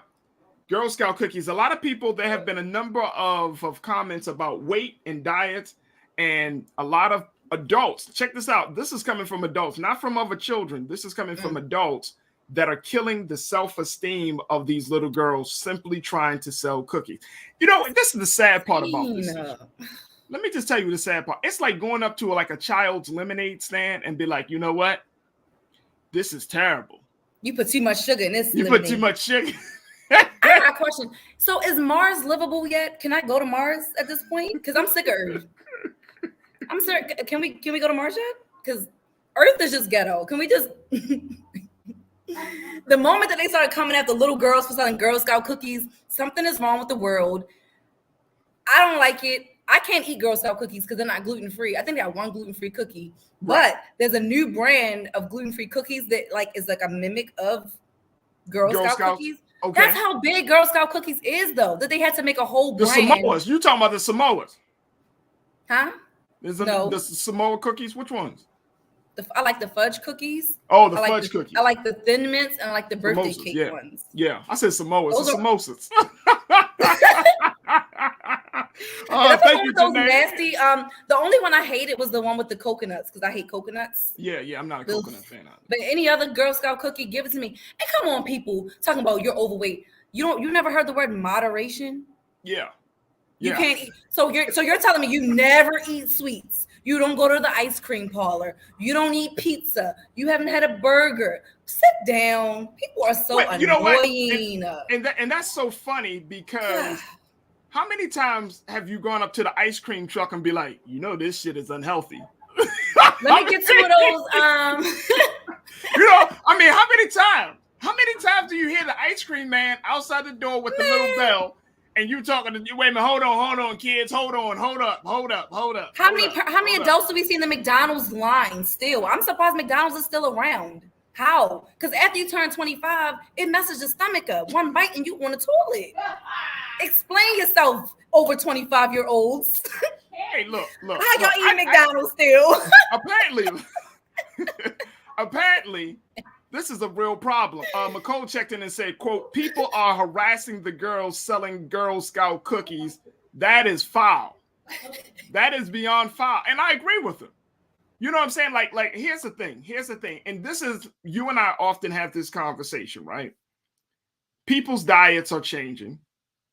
People preferences are changing, right? And on the flip side, it's absolutely insane that adults will go off on children about something that children cannot change. Children don't make the cookies. They're just simply selling them so they can get their little... They could just walk their need to be on a diet tail right on by, mind their business. And you know what's funny, though, about that deal? You know what's funny about that? most of the time I see Girl Scouts selling Girl Scout cookies in front of stores, supermarkets, grocery stores. Exactly. So you don't have to buy the cookies.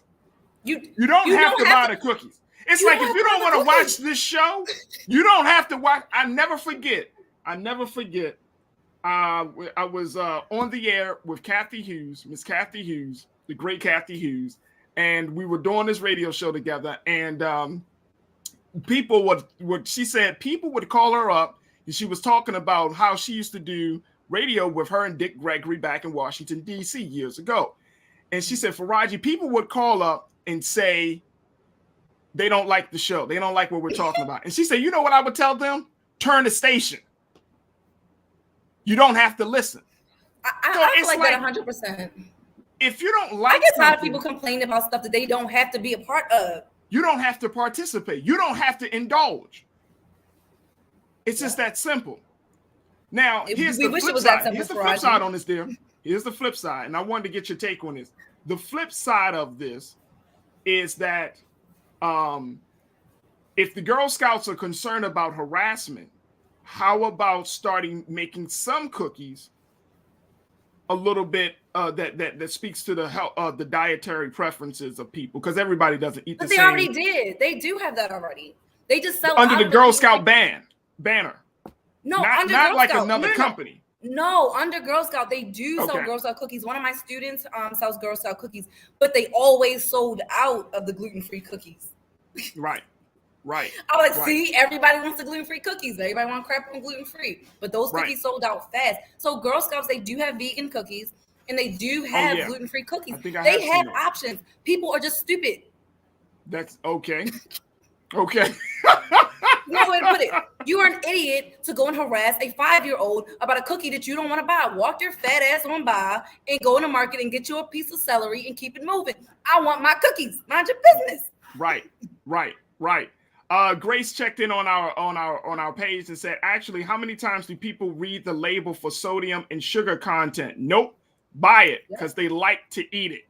Thank you. Soy. How much soy do we have in food? How much high fructose corn syrup are you giving to your kids? Yeah. I mean, people gotta stop playing, man. You may probably buy the Simply Heinz ketchup like we buy. Right. Some of your bread. Let me tell you, if you're eating Wonder Bread, then you're eating high fructose corn syrup in your bread. What do you need high fructose corn syrup in your bread for? Yeah. I'm an avid label reader. I read labels for everything, folks. We don't do high fructose corn syrup. Nope. We cut out soy. Label read. We try to get as natural. And look, let me just say this, and I know we got a lot of healthy people that are watching. Every single thing that you eat won't always meet the standard of your health needs. Right. You can eat like Tom Brady. And guess what? If you get a little extra sodium here, a little extra sugar there, I mean, it's not going to kill your body. It's in moderation. But it is in moderation. I'm in total agreement about that. I'm in total agreement that and I think it speaks more not just to the cookie itself, but to the attitude and to the time that we're living in, dear, where you're seeing people feeling like it's in their place to go up to a child and to traumatize a child. Yeah. I mean, that's traumatizing when you really think about it. Here, if our daughter is selling some cookies and she's with her troop leader, and then you have somebody walking up to her, badgering her and berating her, and they're gonna get a 2-piece. They're gonna get a 2-piece. And then you ain't talking chicken.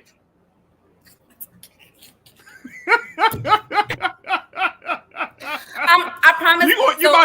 You about to get this. You about to get this chicken with them cookies, sir. I'm only violent when it comes to my kids. Let me just make that. I'm not a violent person, y'all. I'm only 4'11", but when it comes to my babies, I don't play. Yeah, I don't play when it comes to my babies. Look, I don't play around. I don't understand how adults can get into a space with children to go back and forth with children. I don't argue with children. Something is really wrong with you as an adult to go up to a kid.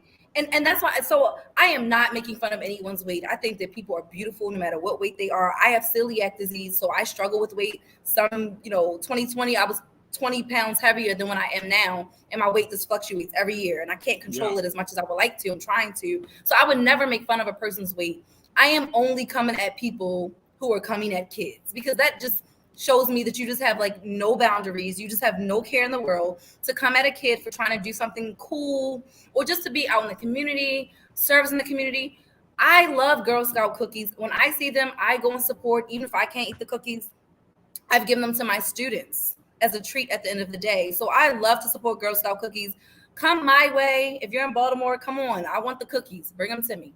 Hubby just cashed at me today, so I got y'all. Right. So what do we take from this? Because I feel like there has to be some lesson from this. I mean, or should we tell Stop parents? Messing with kids. Okay. You weirdo. You're a weirdo to go up to a kid and pick on them. You choose your diet. You need to learn self-discipline. Download the app, NOM, or whatever it's called, NOOM, whatever, Noom, whatever it's called.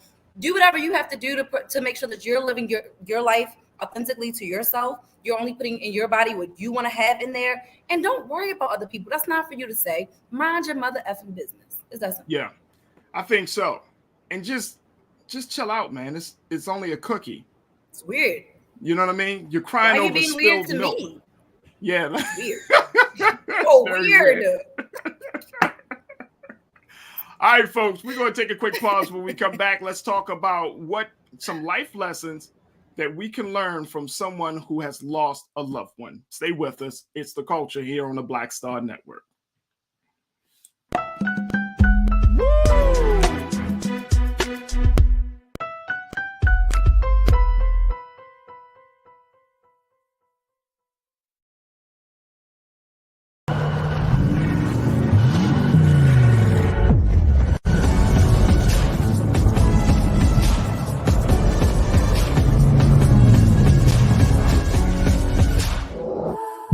Don't you think it's time to get wealthy? I'm Deborah Owens, America's Wealth Coach, and my new show on the Black Star Network focuses on the things your financial advisor or bank isn't telling you. So watch Get Wealthy on the Black Star Network.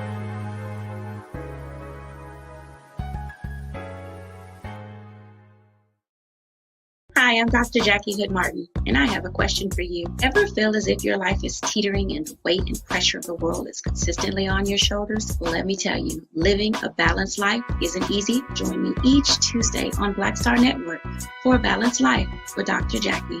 We'll laugh together, cry together, pull ourselves together, and cheer each other on. So join me for new shows each Tuesday on Black Star Network, A Balanced Life with Dr. Jackie.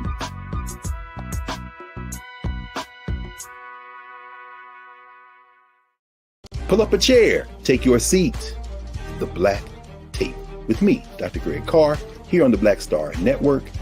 Every week, we'll take a deeper dive into the world we're living in. Join the conversation only on the Black Star Network.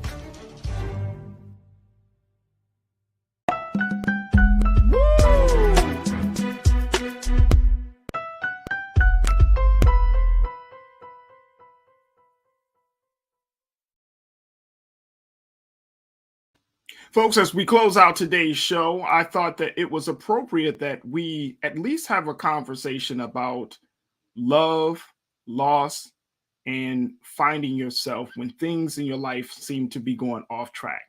These are some of the big things that have affected actress and entrepreneur Lauren London after she lost her longtime partner, Nipsey Hussle, tragically back in 2019. If you remember the story of Nipsey, he has been a hip hop artist. He was a businessman. I mean, he owned a lot of great shops and just doing a lot of entrepreneurial ventures. And unfortunately, back in 2019, he was killed as a result of gun violence. Now, his death just shook the hip hop community and all of us across the country. And it's amazing that it's been really 3 years since he was gunned down in the parking lot of his store, The Marathon, located right there in South Los Angeles.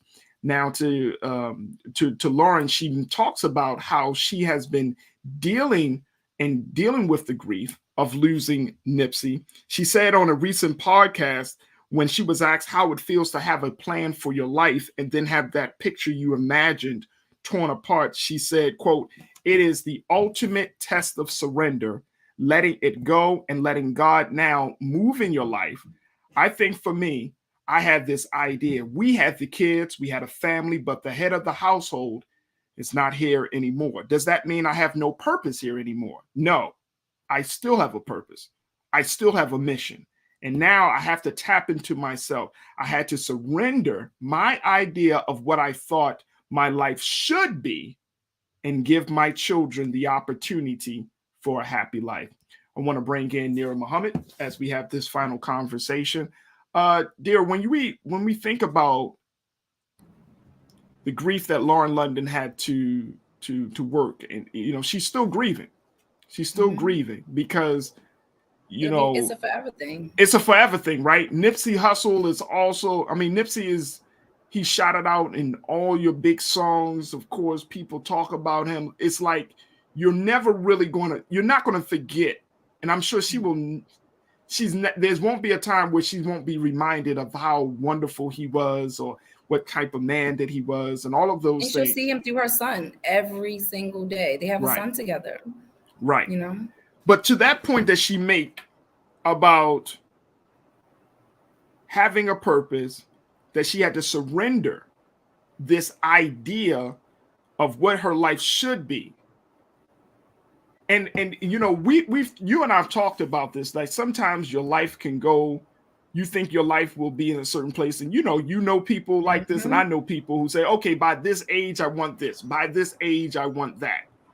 Yeah. And then those things don't happen.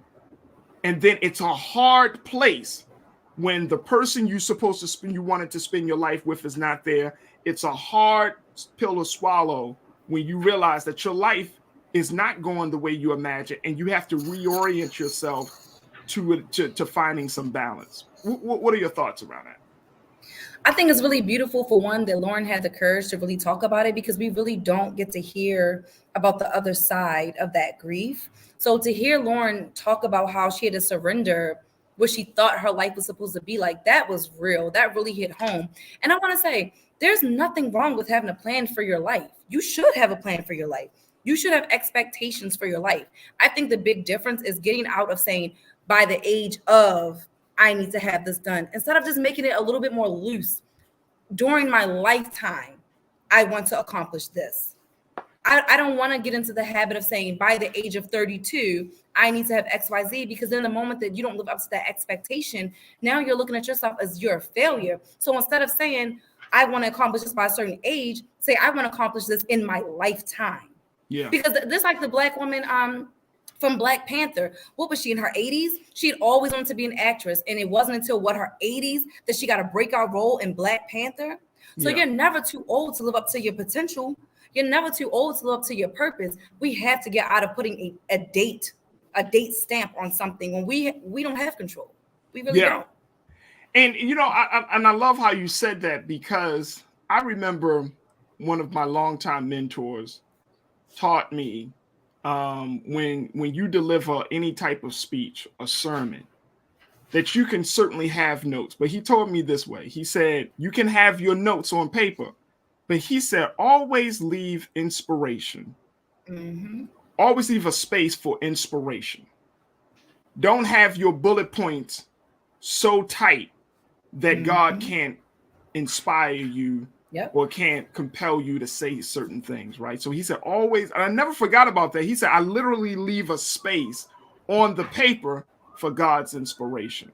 And I feel like that's the same way, just listening to you, that your life there has to be some spaces in your life for inspiration. It does. For changes, right? Because like you and I, we both have experienced great grief. You know what I mean? We've experienced grief. And when you experience grief, man, it feels like your balance is off, your mind is off, your spirit has been shaken. And it really does something to you. But a lot of times people, we don't like to feel all of the emotions that grief comes with. The stages, right? Or we try to just gloss over, oh, I'm all right, I'm good. After a traumatic moment, a very traumatic, game-changing, life-altering moment, we just, oh, no, I'm fine. Nope, I'm good. I'm fine. We try to skip and over it. You're walking, you're talking, you're interacting, but here and here, you're destroyed. You're broken down. Yep. Or it just may take time. I remember I actually wrote this in a poem when I about finally falling into depression, because I was like, I'm a Black woman. I can't be depressed. I'm a strong Black woman. But I remember one of the things, the metaphor that I used in my poem was that my life became like a glass bottle with a corkscrew on it. And I was just putting so much traumatic shit inside of that bottle that it got so full that the corkscrew just popped off and everything came spilling out. And that's how we live. We try so hard to sweep stuff under the rug, to pretend that things don't faze us. And then one day that cork is going to pop off and all hell is going to break loose. And you're going to be like, what? I'm going through this. I need therapy. And it's real. Yeah. Because we set unrealistic expectations for ourselves. Yeah. How important is therapy? Do you think it? Woo, I mean, no, and I'm serious. You know what? I will say, do not get therapy because you're depressed. Get a therapist, period. Don't be reactive, be proactive. That's where I stand on therapy. Everybody should go see a therapist at some point in their lives. Everybody. I don't care who you are. Go see a therapist. I don't care if you do it periodically. I don't care if you only see a therapist once a month. Go see a therapist, because there's nothing like talking to a professional who can give you an unbiased opinion. I don't want to hear, I got my pastor. Your pastor knows you. I don't want to hear, I got my grandma. Your grandma knows you. I got my homegirls. Your homegirls know you. They are going to side with you 9 times out of 10. They will enable you. Your therapist will not. My therapist was like hardcore in my face. And of course, that therapist that, you find a therapist that matches what you need. Some people need a hardcore therapist. Some people need a therapist that might hold their hand a little bit more. I had a therapist that gave it to me straight, and that was exactly what I needed. So you find a therapist that fits your individual needs, but get a therapist. Be proactive with your life, with your mental health. Because we live in a world, as we talked about before, we are bombarded by so much stuff from social media, from these wars, from worrying about if we can wear our real hair. We're bombarded by so much stuff. We need an outlet. A healthy outlet, someone to talk to that knows what they're talking about. It is very important. I'm a huge advocate for therapy. So am I. Rocking with the Truth said, when my mom passed, I kept saying I was fine. I took another week off work, went back Monday morning to sit at my desk and have a heart attack. God was telling me to slow down. Slow down. Our body talks to us. So let me just and we ignore it. Dear, when you just said that, and it made me think about when we don't take the time, because somewhere along the growth somewhere along our journey in life, someone told us that we were weak to show our emotions. And I think, we talk about this, of course, with men and Black men, but I think the same thing goes for women as well, Black women. Somewhere along the line, in all of this, in this culture that we are in, right? Everybody is talking about, as much as we talk about self-care, mental health days, and all of those things, somewhere along the line, the thought that we can't express our emotions, the thought that we shouldn't talk about our pain is still present in each and every one of us. You know why? We've been in survival mode from the moment we touched this land. Yeah. When you're in survival mode, you're trying to stay alive. You're not thinking about your emotions. You're trying to stay alive. We are operating in survival mode. This is not natural. But what can you expect from a people who have to beg to show up as their authentic selves? How can we be anything but? We can't even wear our hair. We're begging to wear our natural hair in 2022, but you expect us to be what? Happy, healthy? How can we be? We're in survival mode. From the day that the first breath of air that we take as Black people on this planet, we're in survival mode. Period. I don't care where you are. I don't care if you're in Africa. I don't care if you're in America. I don't care if you're in Europe. I don't care where you are. We are in survival mode as Black people, period. And we carry that pain all day. We carry that pain all day, and we carry it Black consciously and subconsciously. Exactly. That's why I rebuke being called a strong Black woman. Don't ever call me that, because that's your way of telling me that I can lie down and take pain. No, I cannot. No, I can't. I'm a woman. I'm vulnerable. Treat me like a white woman. I'm blonde.